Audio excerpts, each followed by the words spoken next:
think you understand the magnitude of what goes on at all. I don't think you understand the magnitude of Vicky being bitten by Ragnarok. Another classic low blow. Rather than telling me how to live my life, why don't you focus on getting your shit together and stop relying on other men to save you and make your life a little more meaningful. To emphasize how fucking delusional you are, my last therapy session, I talked to Hannah about you and shared my psychoanalysis of you, What's going on, guys? If you're new to the channel, my name's Tiger. I haven't uploaded in a while just because I moved out and shit. Sister Helen and Caitlin got into a big argument. Helen is my oldest sister. She's 28, is employed somewhat, kinda. Some of her hobbies is running marathons or half marathons, posting on Instagram and viewing her story. And she's also a very good argumenter. Other sister Caitlin, she's 26. She's very busy to work in a bank. Like, she has a dog training business that she runs. Her other hobbies enjoy eating. Caitlin had to move back into the house because her lease at her place ended or something. So she brought home a bunch of dogs, like 5 of them. And one of them was a protection dog that is kind of dangerous. Its name is Ragnarok. I'll put a picture up of Ragnarok on the screen. It's kind of scary. It kind of growls at you when you first meet it. So Ragnarok bit Vicky's hand, which is my third oldest sister, which led to Helen, the oldest sister, defending Vicky's honor by saying, "You should." Parents aware that Ragnarok is dangerous. Which Caitlin responds, "He's not dangerous. He did his job, which is to protect the property. I didn't tell Vicky that there were dogs there. This is human error." Caitlin's referring to the dog doing his job, and she doesn't say which humans it was, but it was a result of a human error rather than the dog's error. He growled at Tiger when he went to the yard. Once I introduced him to Tiger, he was fine. The dog was a little scary at first, but like, me and him are chill. Maybe you should have introduced him to the whole family before bringing him in, says Helen. So yeah, when you live with new things in the house, especially 5 of them, it's always important to like introduce, and that was an error on my part. So okay, Caitlin claims fault here, right? And then Caitlin goes, "I didn't introduce you guys formally." I don't think formally would have been too big of a deal. Like, just to say what's up is cool. Helen moved out because there's dogs coming. So, yeah, it seems like mistakes tend to happen quite frequently. Okay, so now we've moved out of this situation specifically. Now we're talking about more of a catastrophic, not catastrophic, more holistic.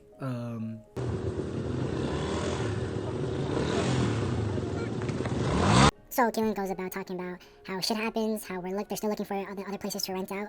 Yeah, and Helen's saying nothing was done to address the issue. So Caitlin already admitted faults on this part, so Helen's kind of just like beating a dead horse or a dead dog. But it's really clear right now that Caitlin was just like unaware of the situation, that they're coming home, and they would have made an introduction if they knew that they were coming home. But then Helen's also saying you should have taken proactive measures to introduce people to the dog first.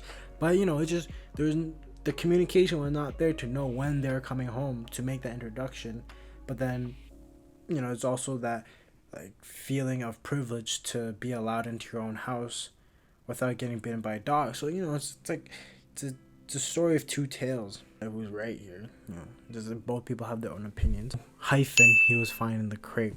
So the hyphen, it's not a grammar thing. It's more just to show. Adding a few more grammar points here and there will give you an edge in this battle. So you know, it's always good. And she indicates that she is getting frustrated, which is it's not a threat. It might just be like more like talking about your feelings. Caitlin admitted that she had made a mistake. This is like the 4th time now that she has admitted that mistake. Caitlin starts, you know, having a little therapy session. Like, I'm working a full-time job.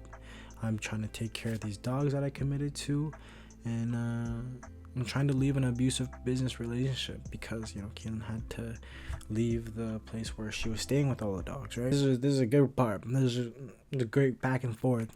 I don't think you understand the magnitude of what goes on at all. I don't think you understand the magnitude of Vicky being bitten by Ragnarok is. So it's the use of mirroring effect. Back with the look hyphen. This is this is where things are starting to get escalated. You weren't able to answer the call. Look, a lot of superstar players in their time could not show up when it mattered the most. LeBron couldn't do it in 2011 against the Dallas Mavericks. Kobe couldn't do it in 2007 against the Celtics. Sometimes superstar players miss the mark when it matters the most, right? Instead of look, this time she says anywho and hyphen. Let's just leave this convo at that for now, right? So Kaylin wants to de-escalate the situation because she's getting a little frustrated now. She wants to talk about this maturely in a different situation. So then Helen goes like, no one is doubting that you have shit going on in your life, but unfortunately it's not an excuse. It doesn't justify irresponsible behavior that negatively impacts people around you. Kaylin goes 100%, and she agrees with what Helen's statement is. So right after the 100%, this could be done. 100% successful conversation. No one had to bring up different situations. It's a good place to end it, right?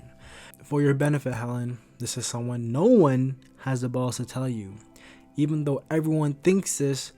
But for your benefit, I hope that A, you stop victimizing yourself. B, instead of constantly blaming others, you think about what you can do to help a situation, and in particular, help your own situation. So these 2 points are kind of straying away from the initial argument of communicating that a dog is dangerous in the house. So you get out of that glass castle you live in. So I don't really know, like this could be an analogy that I'm not familiar with.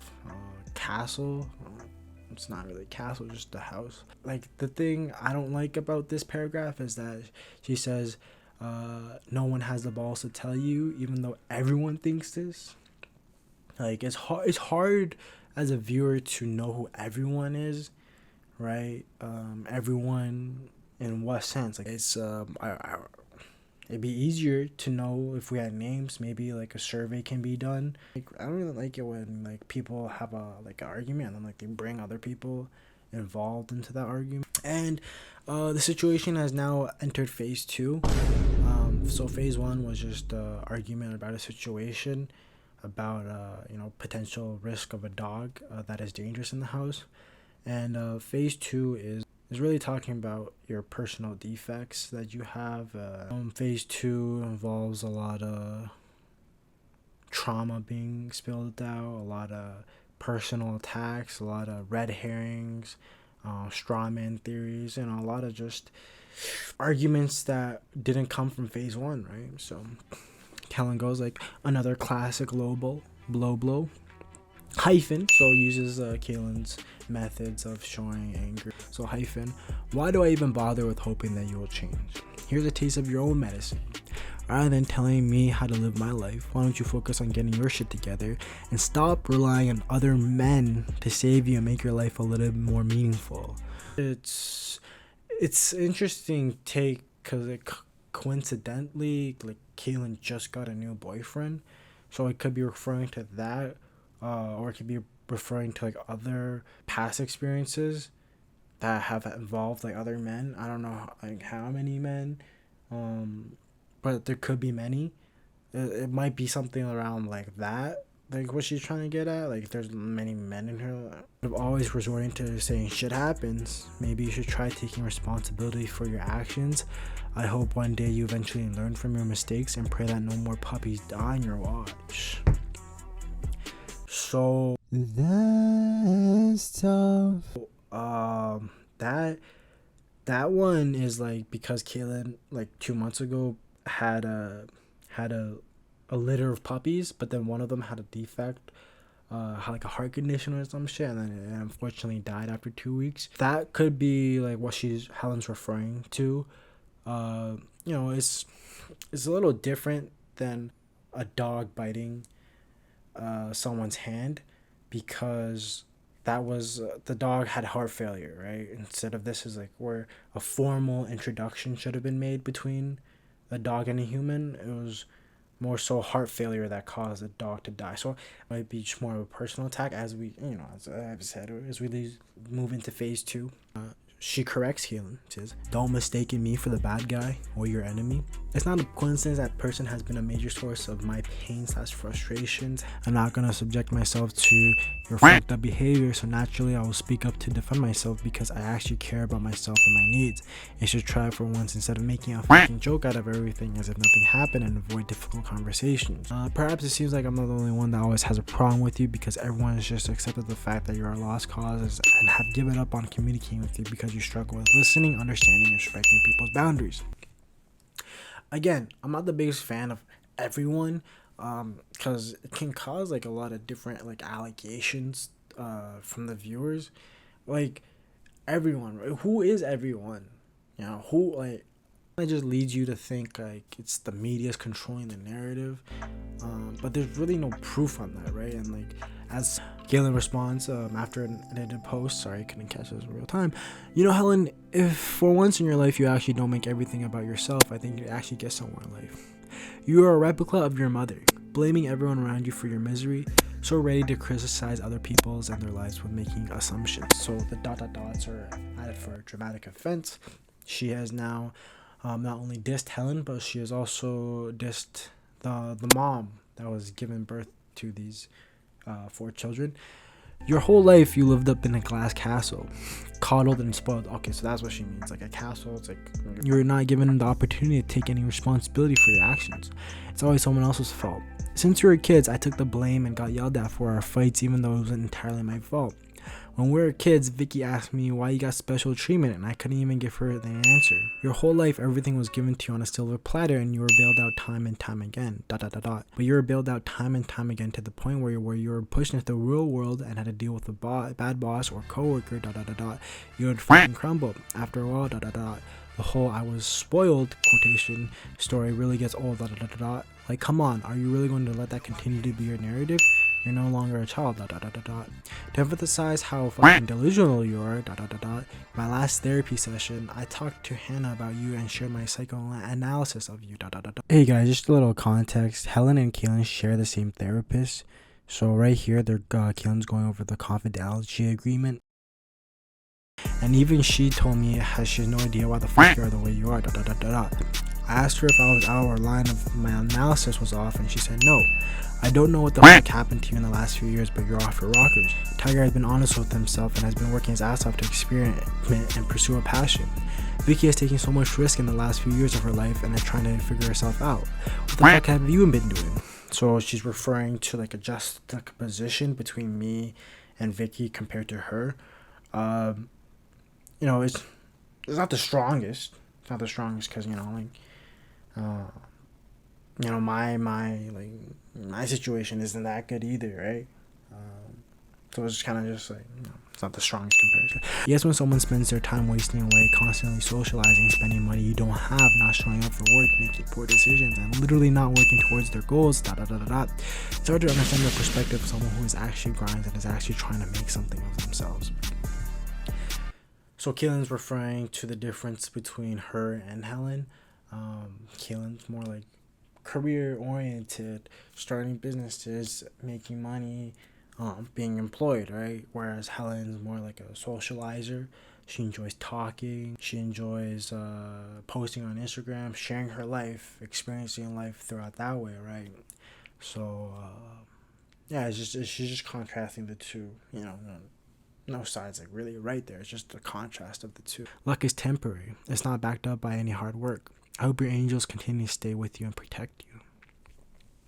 So this is getting very personal now. Now you're attacking the spots where it hurts, right? Vicky jumps in and says, "You both need to stop and take a break. I'm going to talk to you both individually." I just want to give a quick reminder to the audience that this conversation started because Vicky got her hand bitten by a dog initially. It's interesting how she doesn't really have a say in this, but I just hope everyone wishes Vicky a speedy recovery. So Vicky's the mature thing to do, right? You know, it's good to let them air it out. You know, have third party. You know, things have escalated to now phase 3, which is very rare. Usually ends up in only phase 2, but phase 3 has been activated. the dynamic of the family forever changes. I don't know what's to come next. Maybe we make a 2-part series out of this. But Helen sends a message, and she sends another one. But unfortunately, she has now unsent those messages to rework of her statements and editing, and taking a second look over to proofread it, I guess. But don't worry, guys. I took the diligency to actually record and screenshot some of the stuff she said in that, which I will bring to you guys in part 2 of this video series that I like to call. Thank you guys for watching. I hope you guys enjoyed. It's been a pleasure.